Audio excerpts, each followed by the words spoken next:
If you feel like you're working harder than your parents did and still falling behind, you're not imagining it. For most of the 20th century, one full-time wage could buy a family home and support a household. Today, the average UK home costs 8 to 9 times the average salary. In London, it's closer to 12 to 14. The economy didn't suddenly become more expensive. The world changed. Hi, I'm Samantha and this is Context Wise. Today we're exploring how we went from one wage supporting a family to a system where two full-time incomes struggle.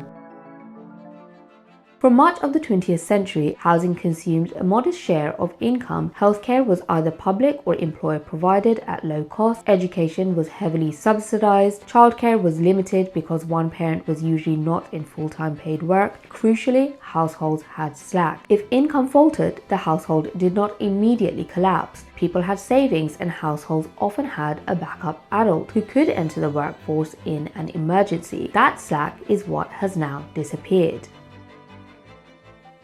From the end of the Second World War until the late 1970s, wages and productivity moved together across most developed economies. As workers produced more value per hour, they were paid more per hour. In the United States, this relationship broke down around 1979. In the UK, the timing was similar, though the stagnation intensified sharply after 2008. Since 1979, US labor productivity has risen by around 70%, but average wages have risen by only roughly 12 to 15%. In the UK, real wages are only marginally higher than they were before the 2008 financial crisis. Average pay has barely moved in real terms for over 15 years. This is not simply a cost of living spike, but a long-term decoupling between wages and productivity. And once wages stop rising, households face a choice. They can either reduce consumption, take on debt, or add another income. Most have chosen the third option.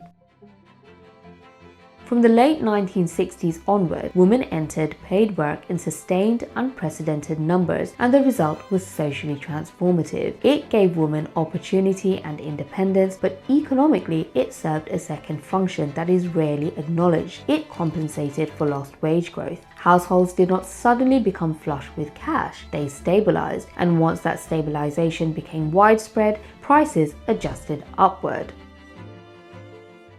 Housing is where this adjustment is most visible. Today, mortgage affordability effectively assumes two earners, and this is not accidental. When households have access to two incomes, banks can extend larger loans. Larger loans means higher bids. Higher bids means higher prices. The market recalibrates upwards. The second income does not create surplus, it resets the baseline.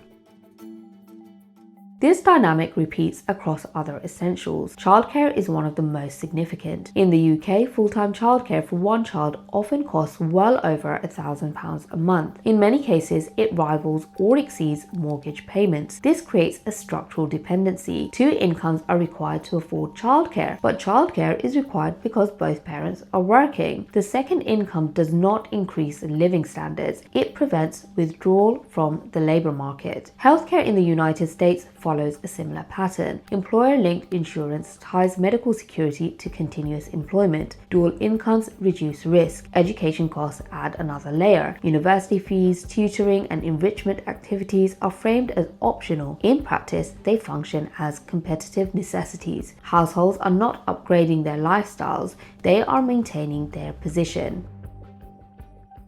Economists describe part of this pressure using the idea of cost disease. Sectors like childcare, healthcare, education, and elder care rely heavily on human labor. They can't be easily automated or scaled. A nursery worker can't safely supervise twice as many children. A nurse can't double output without consequences. Since the introduction of the national living wage, care worker pay has risen faster than inflation in most years. In labor-intensive sectors, higher pay feeds directly into higher fees, and because these services are often unavoidable, they consume a growing share of household income. This is where the idea of lifestyle inflation breaks down. Spending data does not show households splurging on luxury. What's increased is the cost of participation. Internet access, smartphones, transportation, childcare coordination, digital services. These aren't indulgences, they're infrastructure. Removing them doesn't simplify life. It makes work and family life harder to manage.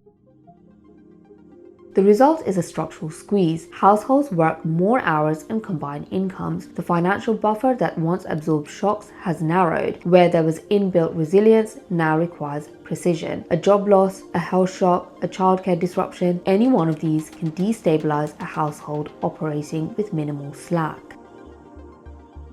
This shift also contributes to broader social changes: later home ownership, delayed parenthood, falling birth rates. These are not primarily cultural rejections of family life. They are responses to higher fixed costs and higher risk. When stability requires two continuous incomes, any interruption becomes expensive. The two-income household didn't emerge just through choice. It emerged as compensation for stalled wages. Once that compensation became standard, prices recalibrated. This is the new equilibrium. Housing markets, care systems, and labor expectations are now built around dual earners. Single-income households increasingly rely on inherited wealth, state support, or relocation to lower-cost areas. Our expectations of what we should be able to afford on a single wage were set under a different economic model that no longer exists. The thing is, it now takes two incomes to live one life, not because households became inefficient, but because wages stopped rising while essential costs did not. Until that shift is acknowledged at a structural level, individuals will continue to be blamed for failing to meet standards the economy itself no longer supports. That's the disconnect no budgeting advice can fix. The idea of lifestyle inflation is a convenient myth, and it explains why so many people feel like they're doing everything right but still barely holding on.